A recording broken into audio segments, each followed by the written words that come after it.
Abdul Rahim Dawood. George Gitonga Murugara. Owen Baya. Robert Mbui. Stephen Mule.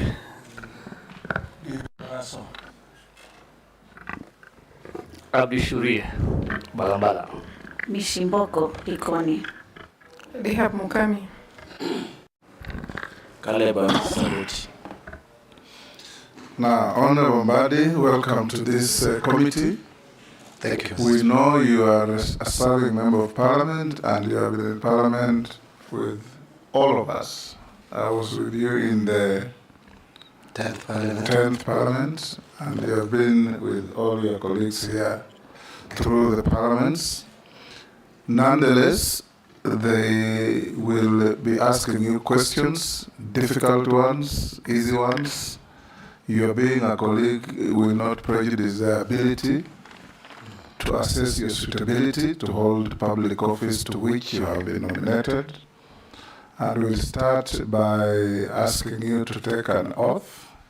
You may opt to use the Bible or the Quran, depending on your faith. Use the Bible. The Bible. Yeah. Be upstanding, take the Bible in your right hand, and recite the oath.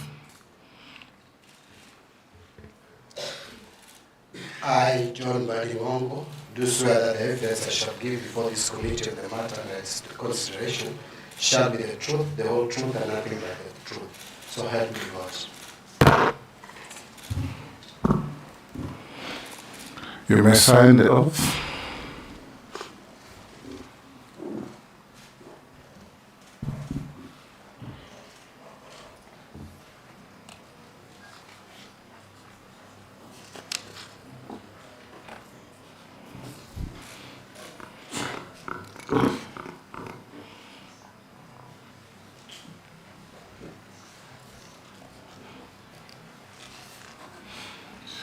Thereafter, you may hand over your documents to the sergeant to pass to the clerk, so that as we go on, he'll be verifying with what we have on you.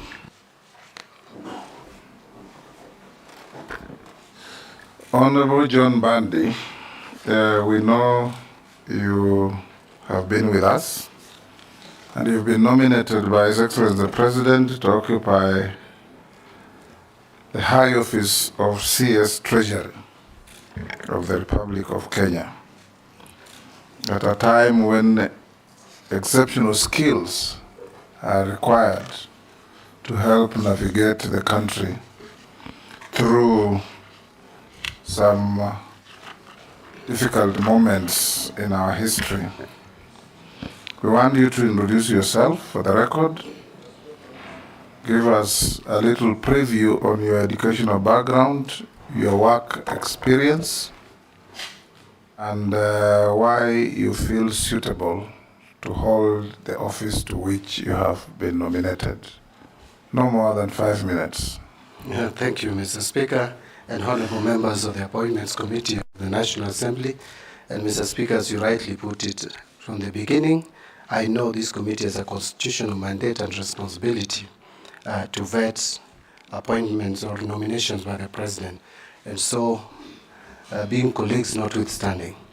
However, I just want to mention very quickly, Mr. Speaker, that I'm John Mbadi, as I've mentioned before, and as you rightly mentioned.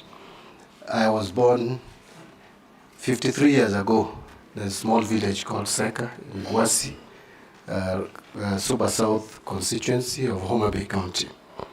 I went to school, first Seka Primary School, 3 years. That's class 1 to 3, class 4 to 8, in another school called Ligongo Primary School. I'll not go into the details because we don't have time to talk about my childhood history. I then proceeded to Kokoro High School.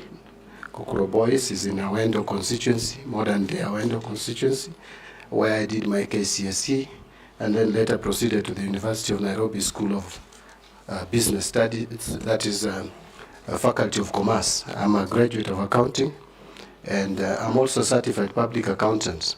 Actually, I'm a member of the Institute of Certified Public Accountants, I am member number 6101, and I'm in good standing, Mr. Speaker, as can be attested by the file that I've just passed across. Then I must then move straight, Mr. Speaker, to my work experience, which spans over 28 years now. After graduating from the University of Nairobi, Mr. Speaker, I was employed to work with the same university in the finance department. Started off at the very basic level, entry point for a graduate, which is assistant accountant, where I was basically doing the routine accounting duties.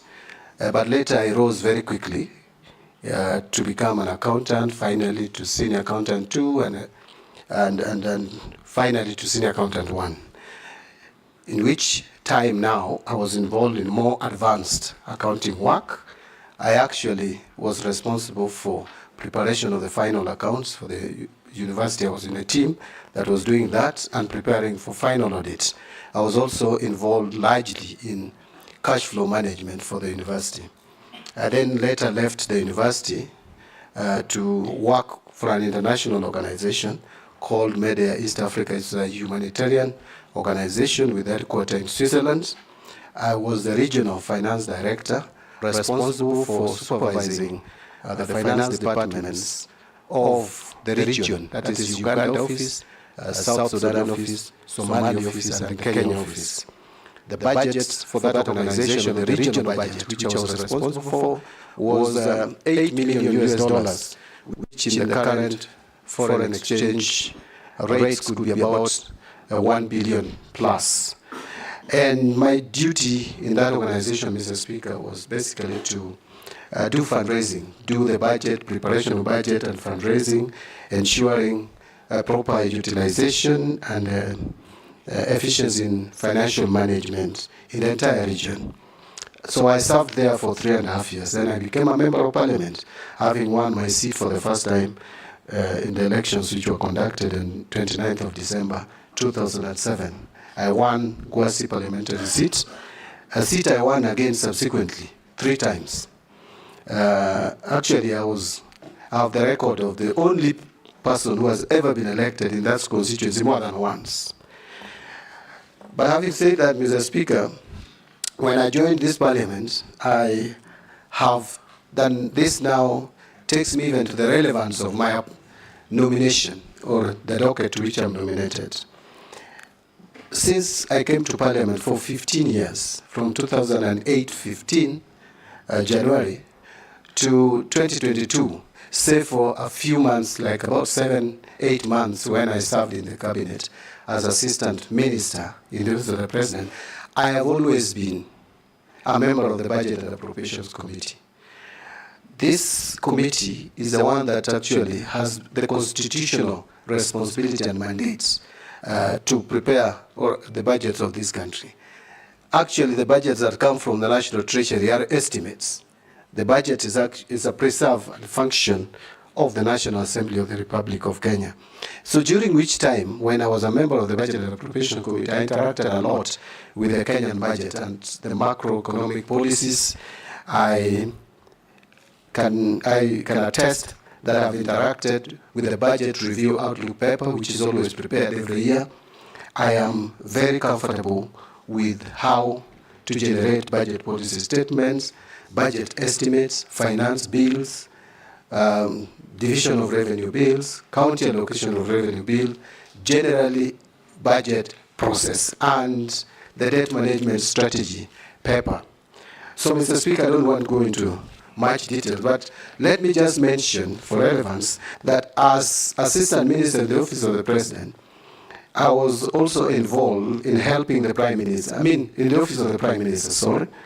I was Assistant Minister in the Office of the Prime Minister, and in that office, the responsibility of that office was basically to supervise and coordinate government functions in all ministries, departments, and state agencies, which is very much in line with what my role at the Treasury, if this committee proposes my approval to the National Assembly and finally approved and appointed.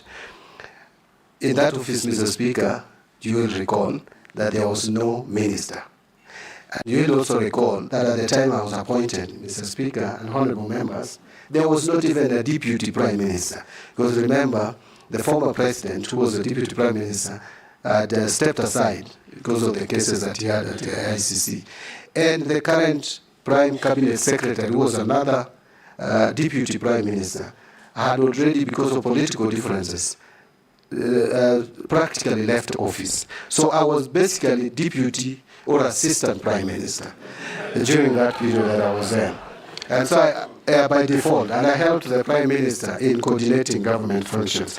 Now, quickly, because I think my time is almost up, my work in Public Accounts Committee, first as a member in the 11th Parliament for 5 years, and later as the chairman now for 2 years, from 2022, October, I have interacted with how the government spends its revenue.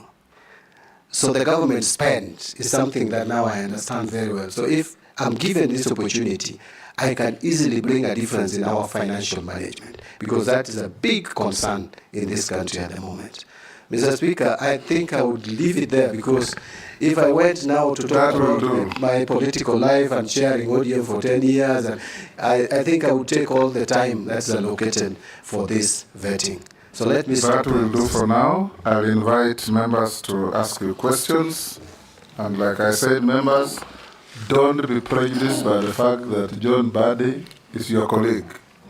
We have interviewed colleagues before, and you must be able to ask questions without fear or favor. David Speaker, you'll go first. Thank you, Honorable Speaker. Honorable Mbadi, I think this is within your forte. As you know, there's only two sources of revenue for government, which is borrowing or by taxing. Currently, Kenya's public debt is approximately 72% of our GDP, which is started causing concerns across the country. And also it has increased the debt servicing costs. It's affected our fiscal space for development projects. And so in the light of the rejection of the finance bill, if approved, if this appointment is approved, how do you plan to address Kenya's high public debt and ensure sustainable debt management? And in connection to that, the Kenya Revenue Authority has struggled with tax collection and has not been very efficient on doing that, and therefore we've had a tax revenue shortfall.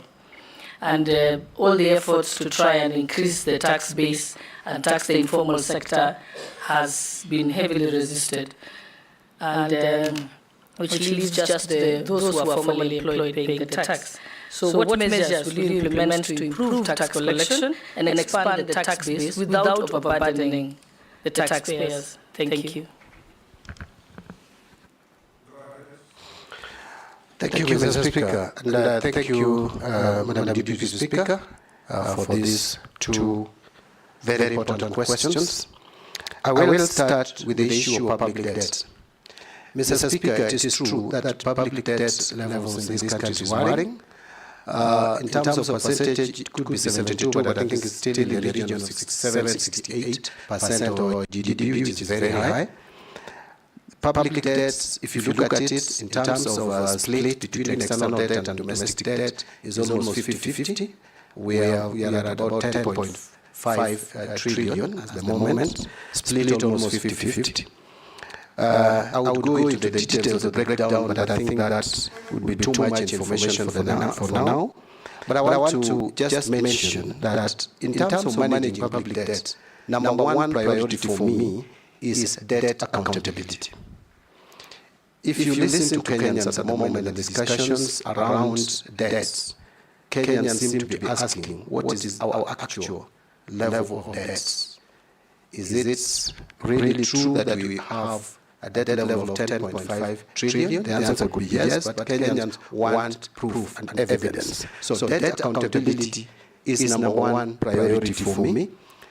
As a matter of fact, I've asked myself, if Kenyans owe people money, why can Kenyans know the people they owe money, how much they owe them, and what is the rate, the level of interest for each loan?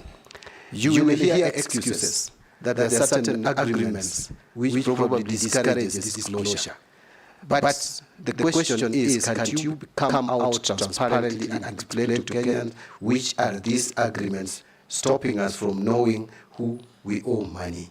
One of the things that I think we need to do is to make a debt register a statutory document, which should be published every year, like we publish all the other documents. Kenyans should know it is not the government that owes money to Chinese. It is to China government or to World Bank or to IMF. We know World Bank is the single leading lender to Kenya in terms of amounts, followed by African Development Bank. Number 3 is China. Number 4 is Eurobond. These people don't, it is not the government which owes their money. It is not the treasury. It is the people of Kenya, the taxpayers, who owe these people money. You cannot owe someone money without knowing how much you owe. So I want to put it that debt accountability is important. 2, we must work on linking projects to loans. We cannot borrow loans for general budgetary support.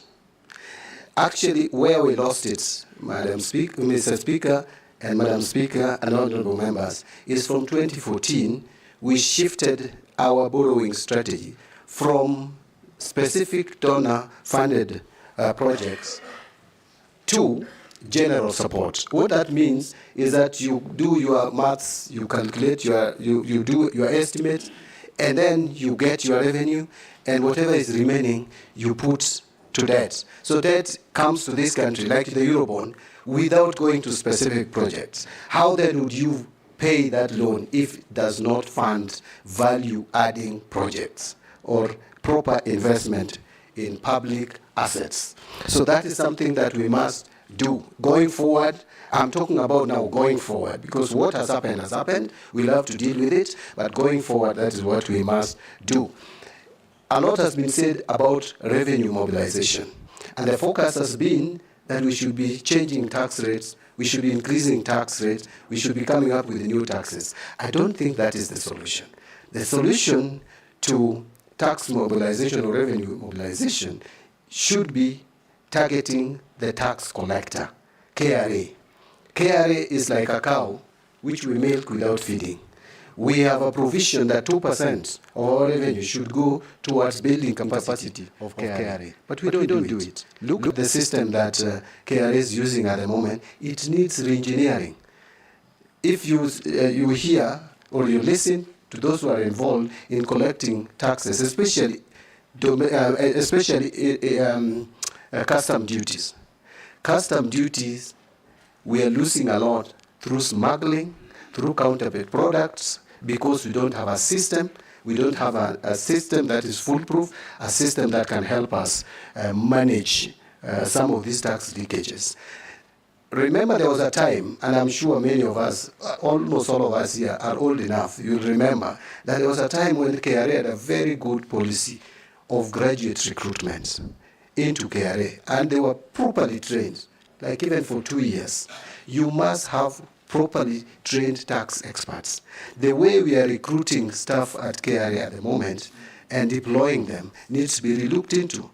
You cannot have people who are not properly trained to collect taxes from people who hire properly trained accountants to calculate their taxes. I also want to say that you need to look at the leadership and management of KRA in general. So one of my first tasks will be to make sure that I have a sitting with KRA to look at how we can reform that institution. Because there was a time in this country, not long ago, when we were collecting 18% of our GDP as taxes. Today it is 14%. If we could just increase from 14% to 18% of GDP, you will be adding about 600 billion to our revenue base. So you'll be reducing the fiscal deficit and the fiscal gaps that we have. But finally, you talked about the finance bill that has been lost. I want to tell Kenyans, please don't panic. Let us stop making Kenyans panic. Mr. Speaker, you have been here with me. In the 10th Parliament, and even some, I think up to 11th Parliament, finance bill used to be passed in September. We used to have 3 months into the financial year to pass finance bill. The minister then was allowed by law through revenue collection order to allow for some taxes, interim taxes to be collected. But the bottom line is the law could be in place in September, on September 30th. So there is no cause of alarm. We have a legal framework which is still obtaining.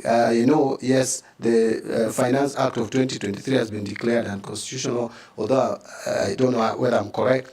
That has been appealed. If that is correct, that is good. But still, we don't have a lacuna. In fact, Finance Bill is an omnibus amendment bill. We have about 5 or 6 legislations that Finance Bill usually amends. We have excess duty, we have excess duty, we have import duty, we have value-added tax, we have income tax, we have Tax Procedures Act, and then we have fees and levies.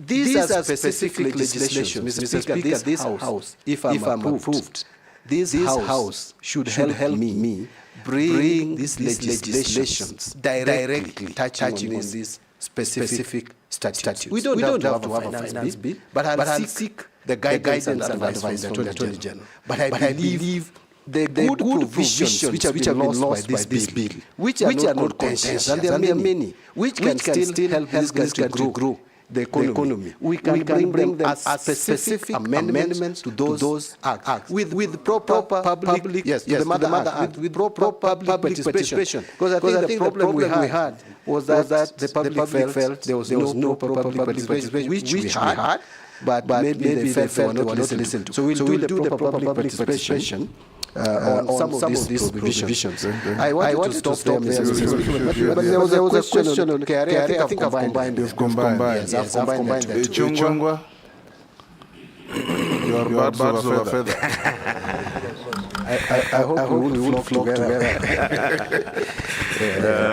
Thank you, Honorable Speaker.